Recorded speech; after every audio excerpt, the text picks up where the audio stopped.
তখন সবাই বলছে দুই ভাইয়ের আবার গ্যাঞ্জাম লাগান না, কোনো জামালা করেন না, জামালা করলে এই করবো সেই করবো বলতে। প্লিজ আপনাদের কাছে রিকোয়েস্ট করি এন্ডিংটা খুব সুন্দর ভাবে দেন। তো কালকে আসলে কি হবে আমি জানি না, সব দায়িত্ব সবার। কালকে আবার সিরিয়াসলি হাত ধরছে মীরাকে নিয়ে, কালকের এপিসোডের দায়িত্ব একটা আমার নাই, ঝামেলা এখানে আমার পাকাচ্ছে। কোনো রেসপন্সিবিলিটি নাই, সবাই সবারটা নিয়ে নিও, বুঝছো? কালকের এপিসোডের পরে জামশেদ সাহেবকে হেলমেট পরে ঘুরতে হবে ভাই, আসলে করতে হবে তা। কালকের এপিসোডের জন্য আমার পুরো চোখ খুশি বসে আছে, আমাকে জাস্ট ফোনে বলে কি আমরা ওয়েট করতে পারছি না, আমাকে একটু বলো। আমি বললাম প্লিজ একটু দেখেন, কষ্ট একটু ওয়েট করেন। সব শেষে সবচেয়ে বড় কথা হচ্ছে সবাই থ্যাঙ্কস দেওয়া উচিত বাংলাদেশের বা প্রবাসী বাঙালি বা সারা পৃথিবীর বাংলাভাষী যারা এই নাটকটা দেখছেন। এই নাটক আমার কাছে যেরকম টেক্সট আসতো যে তারা পরিবার সহ দেখে, তো পরিবার সহ যদি 5 জন একসাথে দেখে 2 কোটি লোক নাটক দেখলে হিসেবে 10 কোটি লোক নাটক দেখতেছে। এভারেজ করলে 3-4 কোটি লোক এক একটা এপিসোড করে দেখছে। সো এতগুলা মানুষের ভালোবাসা প্রতিটা চরিত্রের প্রতি বা আমাদের প্রতি, এটা যাতে সারা জীবন আমরা রাখতে পারি, সম্মানটা পরবর্তী কাজে বা পার্সোনাল লাইফে, যে কোনো নেক্সট কোনো কাজে, সেটার জন্য মানে একটু সবাই অ্যালার্ট থাকা উচিত। কারণ অডিয়েন্সের যে এক্সপেকটেশন সেটা যাতে ফুলফিল করতে পারি নেক্সট কাজে, সেই দোয়াটা চাই। আর সারা জীবন গ্রেটফুল থাকবো দর্শকের প্রতি, তারা যেভাবে নাটকটারে নিজের জীবনের সাথে মিলিয়ে নিয়েছে। ফেসবুকে বা ইউটিউবে ট্রল করা, মানে স্ক্রল করলে রিলস তোমাদের গল্প, এটা আমাদেরই গল্প ছাড়া আর কিছুই নাই। রিসেন্ট আমি দেখলাম যে বাড়িতে শুট করছিলাম সে বাড়িটা ফাঁকা হয়ে আছে, সেটারও রিলস আমি দেখলাম আজকে। যে বাড়িটা ফাঁকা বেশ পপুলার রাজ ভাইয়া, সবাই বাড়ির বলছে এটা আমাদের গল্পের বাড়ি। তো সবচেয়ে মানে থ্যাঙ্কস, অল থ্যাঙ্কস টু হচ্ছে অডিয়েন্স। অডিয়েন্স এই নাটক কানেক্ট না করলে আসলে আজকে আমরা এই জায়গায় থাকতামই না। ট্রু। আর মিঠু আপু ওইদিন একটা ইন্টারভিউতে বলছে একটা কথা, বেসিক্যালি সাজ্জাদ আমি একটা কথা বলি, তোমার এই সিকোয়েন্সের সাথে সিকোয়েন্স করার আরো 15 দিন 20 দিন আগে মিঠু আপুর সাথে আমার আগের লটে ডিসাইড করা মিঠু আপা তোমাকে কি ডায়লগ দিবে, এটা আমি জানতাম না। মিঠু আপাকে যখন আমি স্টোরি শোনাচ্ছিলাম, যে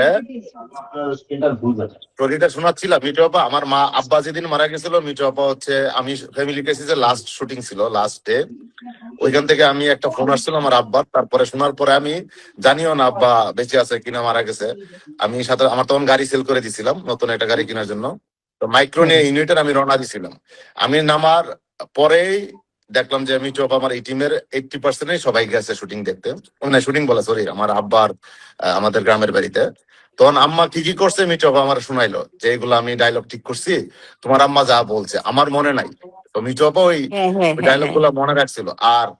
আর একটা জিনিস হচ্ছে, একটা সিকোয়েন্স গেছিল 47 বা 48-এ, আমি পরে শুনছিলাম যে আমার এক চাচাতো ভাইয়ের ওয়াইফের কাছে আব্বা নাকি বলছিল যে আমার ছেলে আসবে, আমাকে কিছু ক্যাশ টাকা দাও, বাড়িতে ক্যাশ টাকা নাই, তুমি দাও, আমার ছেলে শিখিয়ে দিবে।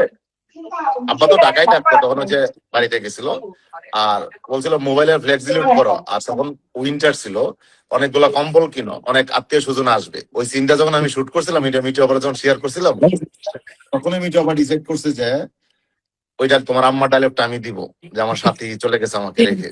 এটা আমার মায়ের ডায়লগ ছিল, আমার বাবার। এবং টুবি যেটা সত্যি কখনো কেউ জানে, আব্বা মারা যাওয়ার পর আম্মা অনেক সুস্থ ছিল, অনেক কিছুদিন পরে আম্মা ফিজিক্যালি উইক হয়ে গেল, চলে গেল আর কি। আর সবাই যেটা যেভাবে কানেক্ট করছে মারা যাওয়ার সিকোয়েন্স গুলা, এগুলো আসলে আমি আমার দেখার সিকোয়েন্স করছি। আমার আব্বা মারা যাওয়ার পরে যেভাবে আসছিল আত্মীয় স্বজন, যেভাবে ফোন দেওয়া হয়েছিল, যেভাবে ফেসবুকে স্ট্যাটাস দিয়েছে মানুষজন, পুরা একজ্যাক্টটা সম্পর্ক গুলো আলাদা, কিন্তু ভিজুয়ালটা পুরো আমার দেখা চোখের সামনে, যা যা করছে আমি তাই শুট করছি। এখানে কোনো নাটকীয়তা নাই, এখানে কিছুই নাই। এই প্ল্যানটা আমার এই সিরিজ শুরু করার থেকেই ছিল। হয়তোবা একটু বেশি বলে ইমোশনাল হবো, বাট এটা ট্রু স্টোরি। গল্পটারে আমি কানেক্ট করাইছি আমার ফ্যামিলির জিনিসটাকে। আমি একটা কথাই বলছিলাম, তোমার কিছু বলবো না, তুমি খালি চুপচাপ এই জিনিসটা করবা। তো ওকে সারাদিন কিন্তু সবার সাথে আলাদাই ছিল, ওই সিকোয়েন্সটার আগে সারাটা দিন আলাদাই ছিল। ওর সিকোয়েন্সটা আমি মনিরকে খালি বলছিলাম এটা ওয়ান টেক শট নিবো, এখানে কোনো কাটবো না। মনিরের জায়গায় বেস্ট চেষ্টা করছে। মনির একটা থ্যাঙ্কস দেওয়া উচিত সবাইকে এখানে। মনির চালাইছে, পুরা আমি টিমে দিয়ে মনিরকে দিব, চালাইছি আমি। এখানে আছে সে, আমি দিয়ে দিব, থ্যাঙ্কস সবার মনির পক্ষ তো জয়েন থেকে। করে না, আমাদের তরফ থেকে দিয়ে দিন। মনির তো জয়েন করে হ্যাঁ, না। মনিরকে দিয়ে দিব। মনির যেটা করছে প্রতিটা ক্যারেক্টারের কিছু কিছু জায়গায় এত ভালো কাজ করছে। তো তুমি যখন তোমার ক্যারেক্টার ওইখান থেকে শিফট করে, যখন আমি খালি বলছি বাসারের কাছে যাইতে, শিফট করে এমন ভাবে আসে, তারপর ওই যে কাটিং কয়েকটা কাটিং দিয়েছিলাম, সেটা মনিরে চাইছিল যে একটু কাটও ভালো লাগবে, বাট আমি চাইছিলাম পুরাটা ওয়ান টেক, কারণ এই অ্যাক্টিং সেকেন্ড টাইম হয় না।